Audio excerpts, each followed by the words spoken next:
Hello ma'am, welcome back. Ngasi video today pronunciation improvement lining ba mi singi oina yamna maru oiba video ni yamna ten haijarake yamna line yam maru oina haktar English tamaga ini English pronunciation phajana khangdabasi yamni kaijaba mi su lay haktar English pronunciation je fazana khangning ba British macha dumaina hadi native speaker dumaina ngangning ba haib tare mayek sengna fazana ngang mo pamne ba mi khuding mo sumdrane adu English haiba haibasi British ki accent natragana American accent haibdu nateko fazana bu ngang ba hairagadi isagi lamdam sigi haib tare ekogi ton se haipet yauraga nganga su kesu kaideba English haibasi sina sengba accent ni sigi sina aran mani haiba dugum amta laite ngangba bu hairagadi sumna bu ngangagadi communication fazana tawbu yaragadi adum yare haiba adu waragasu internationalized oiba moongi khungang haib tare ngang bada kitang phajahan ba mina ta bada acceptable oiba mong da ngang ba haib tare adusu yam maru oiba idi ngang budu da koina pura koigi lamdu gi mo lamdu da ngang ba maitai lon natragana tribal singyona tribal gi maron changaga ngang ba sidi amu kitang phajabo wale aduna kitang internationalized oiba miyamna khangnaba miyamna pamnagadaba yam seng na ngang mangamba haib tare adus maru oiba the pronunciation improvement ohen basi adum matam kharadi sangani kudakta ngasi gaktang tamaga haigidaba nate haib ishana practice to bam sangya practice hanjin practice to basi yam maru oiba aigi oinati aigi punsigi wari oinati ko dictionary se Oxford dictionary khangi ko adugumba am laisilaga fazana magi phonetic symbols ing ji khangjalaba aduga phonetic symbols ing dugi sound mongondagi thokpa phonetic symbol dagi thoiba khonjel je for every symbol haib tar fazana khangba adu fazana khangaga symbol du sijinaraga dictionary da yengaga pronunciation ji kamai tawbno haibdu munna khangdokpa haib tar wahi kudingi koina hainingi bangangi bo wahi du koina fazana dictionaries da yengaga katai da stress pigani natra stress pibam tonga laidana ko wahi sigi syllable aho basida pigadra kwai aroi bada pigadra mayai da pigadra haibana singba stress pibam haibam su laine adagi magi symbols ingjisu magi makhon tonga nam laijaribnina makhol je koina follow tawrga ngang batare natra makhol je follow tawdragadi ekoina hariba khungang do pronounce tawriba wahi do sengaroiba sengagasu mi atopa international gi oiba mi abdi foreign countries ki mi singna gyan ta da su yaiba haibadi ekoina symbol du gi matungina pronounce tawdrabnina aduna pronounce tawbasida symbol du gi matungina pronounce tawbasi amaru the me miam da wangang gi haragadi ko the isana zu anytime ko express to zabukanda mayek seng na ngang thokpa haibasi yam maru hoidana ko adiwani aduna dictionary ama laishalo aduga phonetic symbols mayam ama tamo phonetic symbols ingji mayek seng na mamut tana khangjalo haibtar YouTube videos mayam am lerangani apps mayam lerangani Play Store da ko Google Play Store da dugum da yengaga magi every symbol gi makhol se namaga taraga kari haino habdo aduga sigi symbol si dictionary da lo yawduine dictionary da wahi am iraga wahi sigi mathakta si command pronounce tawani habdo dum irangane ba the dictionary da iramibda hojiki symbols si narga parani adagi magi stress singbom du yengani aduga dum thokko responsibility for example ꯑꯩꯈꯣꯏꯅ responsibility ꯍꯥꯏꯔꯗꯤ ꯃꯥꯒꯤ stress ꯁꯤꯡꯐꯝꯗꯣ ꯂꯥꯜꯂꯤꯗꯅꯀꯣ ꯑꯗꯨꯃꯥꯏꯅ responsibility ꯑꯩ ꯈꯨꯁꯤꯒꯤ stress ꯄꯤꯐꯝ ꯑꯃ ꯑꯗꯨꯝ ꯂꯩꯔꯤꯕꯀꯣ ꯑꯗꯨꯃꯥꯏꯅ nation ꯍꯥꯏꯕ ꯌꯥꯗꯦꯗꯅꯀꯣ nation international cooperation ꯃꯥꯒꯤ ꯁꯤꯡꯐꯝ ꯑꯃ ꯑꯗꯨꯝ ꯂꯩꯌꯦꯕꯀꯣ ꯋꯥꯍꯩ ꯁꯤꯂꯦꯕꯜ ꯑꯃꯈꯛꯇ ꯑꯣꯏꯔꯒꯗꯤ ꯑꯍꯥꯟꯕꯗ ꯑꯗꯨꯝ ꯁꯤꯡꯕ ꯌꯥꯔꯦ ꯅꯠꯇ꯭ꯔꯥ car ꯑꯅꯤ ꯑꯣꯏꯔꯒꯅ ꯃꯊꯪꯒꯤ ꯁꯤꯂꯦꯕꯜꯗ ꯇꯧꯕ ꯌꯥꯔꯦ away ago ꯅꯠꯇ꯭ꯔꯥ ꯑꯗꯨꯃꯥꯏꯅ ꯃꯥꯒꯤ ꯋꯥꯍꯩ ꯈꯨꯗꯤꯡꯒꯤ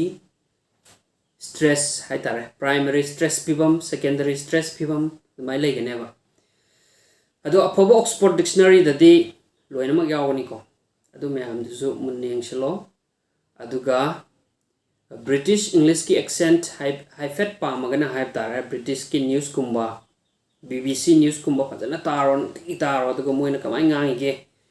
ꯍꯥꯏꯕꯅꯆꯤꯡꯕꯗꯨ ꯌꯦꯡꯁꯤꯜꯂꯣ ꯑꯃꯦꯔꯤꯀꯟ ꯄꯥꯝꯃꯒꯅ ꯑꯃꯦꯔꯤꯀꯟ ꯅ꯭ꯌꯨꯁꯀꯨꯝꯕ ꯌꯦꯡꯕꯀꯣ ꯑꯃꯦꯔꯤꯀꯟ ꯚꯤꯗꯤꯑꯣꯁ ꯌꯦꯡꯕ ꯕ꯭ꯔꯤꯇꯤꯁꯀꯤ ꯑꯣꯏꯔꯒꯅ ꯕ꯭ꯔꯤꯇꯤꯁꯀꯤ ꯚꯤꯗꯤꯑꯣꯁ ꯌꯦꯡꯕ ꯚꯤꯗꯤꯑꯣꯁꯤꯡꯁꯤ ꯌꯦꯡꯉꯒ ꯑꯍꯩꯕ ꯃꯤꯁꯤꯡꯁꯤꯒꯤ ꯃꯇꯧ ꯁꯨꯝ ꯇꯝꯕꯀꯣ ꯌꯥꯝ ꯃꯔꯨꯑꯣꯏꯕ ꯃꯇꯧ ꯇꯝꯕꯁꯤꯀꯣ ꯃꯤꯅ ꯍꯥꯏꯔꯤꯕ ꯈꯨꯍꯥꯏꯗꯨ ꯇꯝꯃꯒ ꯑꯗꯨꯝ ꯇꯧꯕꯁꯤꯁꯨ ꯑꯗꯨꯝ ꯍꯩꯔꯛꯀꯅꯦꯕꯀꯣ ꯇꯝꯃꯒ ꯍꯩꯕ ꯉꯥꯛꯇꯅꯦꯕ ꯑꯗꯨꯕꯨ ꯑꯗꯨꯃꯥꯏꯅ ꯃꯤꯒꯤ ꯅꯦꯇꯤꯚ ꯁ꯭ꯄꯤꯀꯔꯅ ꯉꯥꯡꯕꯗꯣ ꯑꯗꯨ ꯅꯠꯇ꯭ꯔꯗꯤ ꯌꯥꯗꯦ ꯍꯥꯏꯕꯗꯤ ꯁꯨꯡꯂꯩ ꯂꯩꯇꯦꯕ ꯉꯥꯡꯕꯕꯨ ꯍꯩꯔꯒꯗꯤ ꯐꯖꯅ ꯉꯥꯡꯕ ꯍꯩꯔꯒꯗꯤ ꯑꯗꯨꯝ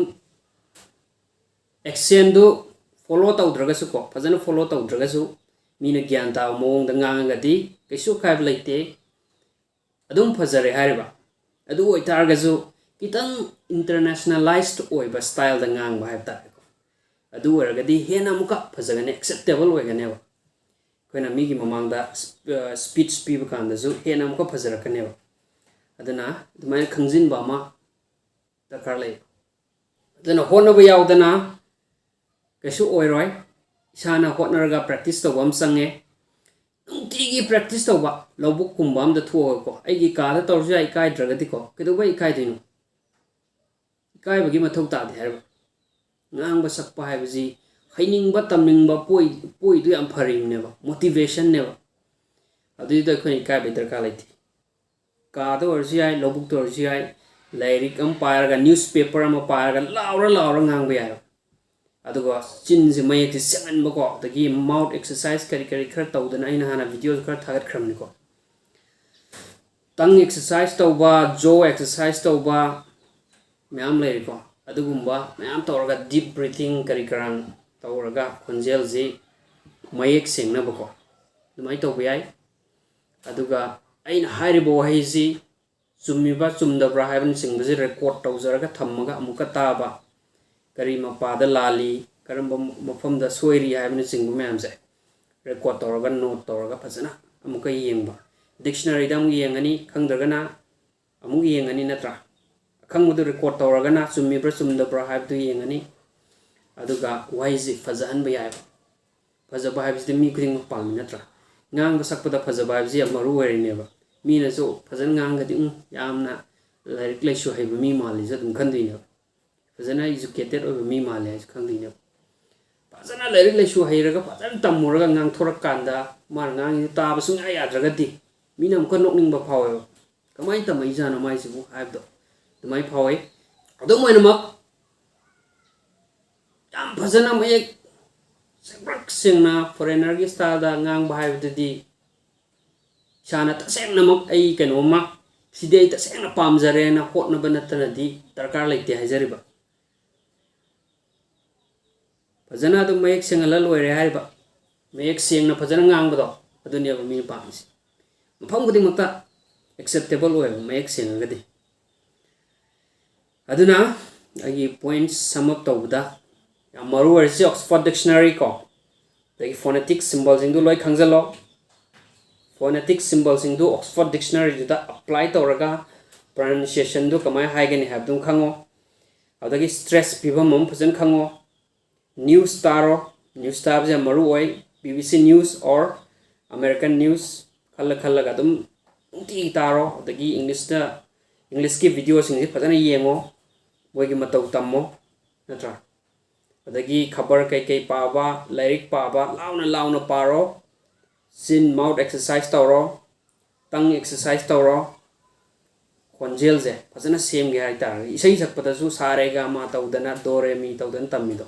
ngang ma sakpasu padasu mayek sangan ge hai tar gadi adumaina practice to bom sangyo practice tawra gadi ngang thor kan sak prak sengane ba adugumba points me am khangjalo aduga mi gi mamang da ngang ba ikai gano kai gai hai bo alak tuini ikai da ngang thopase amaro hai aduna ikai ba laitana ngang ba tamo soidana no manatra no de hair kani natra suksoi soidra pone palang da laitumna thabugum mane soidra ne hai bo hininga ba khot pu khonara ba soidra ne aduga apps kumba website kumba sulaiko native speaker singa wari sanaba yaba apps website kari me amusulai adugi website singdu sizinarga moiga wari sanabsa dum yai ko adum google da search tawar thiro research khar tawar ko aduga nungti gi moiga wari sanaro aduzu improvement me am lakani dadi me am sigi video si useful way ana khale sigi matang sta video si losalasi knowledge ki oiba video so dum thagalakani aduga fun oiba nokning ba kai khar so dum thagalakani ko positive oina dum yang minase negative oiba mindset thamgum se positive ori gai pai ko khuding makta ge koi tamba yai ko aduna fun oiba entertainment oiba pot sisu yam maru oi hariba aduna animak video se run out to dana ko animak knowledge kisu fun gisu animak tawse ko me yeah go so thanks for watching bye bye